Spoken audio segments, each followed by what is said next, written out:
Di ba? Yung mga nanonood, hindi narinig.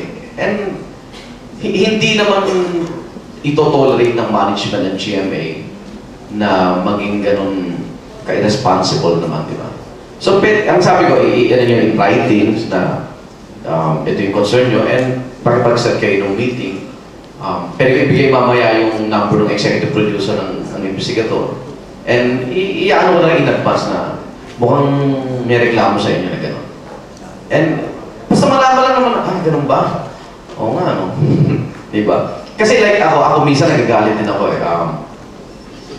May mga istorya, minsan kasi pressured ka sa editing na kailangan ipalabas mo. Diba? Kunyari, nakuha yung istorya, Huwebes. Hatalian na yung interview eh. Basta lang mabuo yung, alam mo, yung may angulo na yan eh. So, hahabulin na maipalabas sa Sabado. Eh, talo na kayo ito, di ba? So, kailangan malaman nila. Yun lang. Kailangan malaman namin na mali kami para makorek natin pare-pare. Kasi kung malanahimik kayo, wala. Ganun nangyayari. Yes, ma'am. Meron pa po ba magtatanong? Tama. Ito, experience ko lang may isa kaming cameraman na nasaksak. Dinala sa East Avenue. Eh, maganda rin ho yung relasyon ko with the people from East Avenue. So, ang accusation nila is pinapayaan sa emergency room. So, lumapit sa akin, Igan, tulungan natin ito si Gary, namatay, pinapayaan sa East Avenue. Alam mo yung emotion mataas? Sabi ko, paano nyo na lang ang pinapayaan? Kasi may saksak siya, ayos ang asikasuhin, ganyan-ganyan. Sabi ko, medyo duda ka, di ba? Tao rin tayo, pag may nakita ka sigurong, kahit hindi ka doktor, no? May makita ka may dugo, aasistihan mo yun eh. Ngayon, nagtanong ako, and nalaman ko na lago pala o lasing yung cameraman namin. Eh, ito na paliwanag sa akin nung yung anak ko nasa orthopedic na merong vehicular accident, akong nakita sa emergency room. Duguan na, nagtanong ako, ba't hindi pa ko inaasikaso ito? Kasi lasing. Na ang sabi ng doktor, na paliwanag sa akin, hindi magiging effective yata yung anesthesia kung ang lakas ng alcohol content, no? Na kahit anong gawin ng doktor yata, ewan kung totoo po yun, ha? Ng doktor is, hindi yata ma-opera. Totoo po ba yun? O dapat kahit masaktan siya, Dok? Ano? Pwede hindi niya maramdaman nga. Okay. Oh. Kasi yun yung mga ano eh, yun yung mga ano na, ang sinabi ko lang ito sa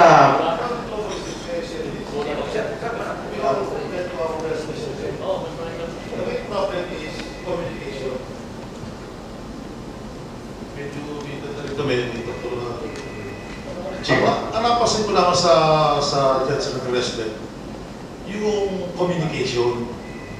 Ang technique lamang diyan, pagpasok ng pasyente, ipaliwanag mo agad sa kanyang relative. For example, that patient is serious. Sabihin mo agad sa kanila, under observation ng pasyente nyo. Yun lang word na yun, pag natandaan ng relative, hindi nyo magtatanong-tanong. Ang problema sa atin, iba sa atin, pasok ang pasyente, hindi tinitingnan. Buti na naman, alam ng doktor na serious at hindi nakikipag-communicate. Kaya to, baka busy, pero force yourself to communicate with the relatives. I've been in Jose Reyes for 10 years. Pero so far, swerte naman. Konting explanation, whether they are poor or whether they are rich. Mas sensitive ang poor kaysa sa rich. Ang rich, reklamo sa director, ha? Pero ang mga poor, wala. Yun lamang may share ko sa mga nagre-resident, hindi not resident. Communication is number one. At saka yung tinabi mo kanina, yung mga nagpapractice na sa outside, kung may pagkakataon, punta sa patay. Remember, that is very important. Yung kami vice mayor, nanalo dahil sa papunta sa patay. May komunikasyon sa Purinarya. May nagre-report sa kanya. Ipunta siya. Pagtapos ng eleksyon, panalo. Iba ang dating sa mga Pilipino nang ikaw ay nakikiraman. whether you like it or not. Tama yung sinabi mo kanina, kailangan ang doktor ay medyo buwa. Especially those in the provinces. Maybe in Manila it's not practice, but in the provinces, that's very important. Malaman lang nila yun, okay na lang. Hindi naman kami Diyos. Saka isa pa, tulungan naman nyo kami sa malpractice. Hindi na naman kami eh.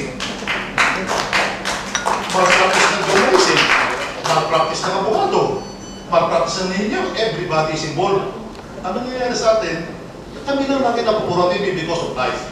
But I don't care which life na, it should be generalized. When they do this law, when they make this law, separate, medicine, engineer, lawyer, sabay-sabay. Professional malpractice. Kasi kung hindi nila gagawin, it will take so long. Dito nga sa medicine, nagtatagal na sila eh. How much will ibang profession? Sabay-sabay nila, isang committee dito, isang committee dito. Pero sa doktor, nakakawa naman kami. Sayang, yung anak ko pamantin, kagagagawin lang, kung pwede lang, nag-abogado na siya. May mga doktor abogado, di ba? Na pagsasabay. Ito, observation ko lang. Yeah, no. Kung mayroon kayong dapat pagtuunan, kung sino dapat na tingnan ninyo kung sino nagmamalpractice, alam mo ngayon yung herbal, sikat na sikat. Yung herbal medicine. Pinayagan niya ng gobyerno dahil ang katuwiran ng gobyerno baka sakaling makatulong. At ang akala ng gobyerno, ang herbal ay magiging mura. Ako, para maulong ka po, si Dr. Pasamba, may na-overhan ako na biopsy sa PGH, carcinoma in situ. Ang ibig sabihin nun, nag-uumpisa pa lang yung cancer sa kwelyo ng Martes. Ang rekomendasyon sa PGH, bumalik doon at o-operahan yung pasyente. Yung pasyente taga-Minalutihan, 31-year-old, mistisa na babae. Meron namang nakapag-ano na gusto ng herbal. At ang masakit nito, eventually nakakilala ko yung nagtitinda ng herbal doon sa legenda, ang mahal-mahal ng pagbibenta nila. Yung pasyente nag-herbal for 3 months, gumastos na mahigit na 160,000. Kaya nung nakapunta sa akin yung pasyente, alam mo ba ako, kung nagpunta ka rito after na ikaw ay na-biopsy sa PGH, kako ang hysterectomy sa akin, lahat-lahat, pati hospital, puwera yung gamot is only mga 40,000. Puwera gamot. Gumastos ng 160,000 mahigit sa herbal. At ang nakakatawa sa herbal, lalo na itong, sasabihin ko na ito sa usapan naman, ang akala ng taong bayan, yung mga nakaporma, nakagaw, ako kasi pag nasa clinic, ako'y nakabaong, hindi ganito kagwapo. Nakaano yung mga sa Osaka, mga naka-smack gown na puti, tapos ang dating nila para silang doktor. Hindi mga doktor yung mga yun.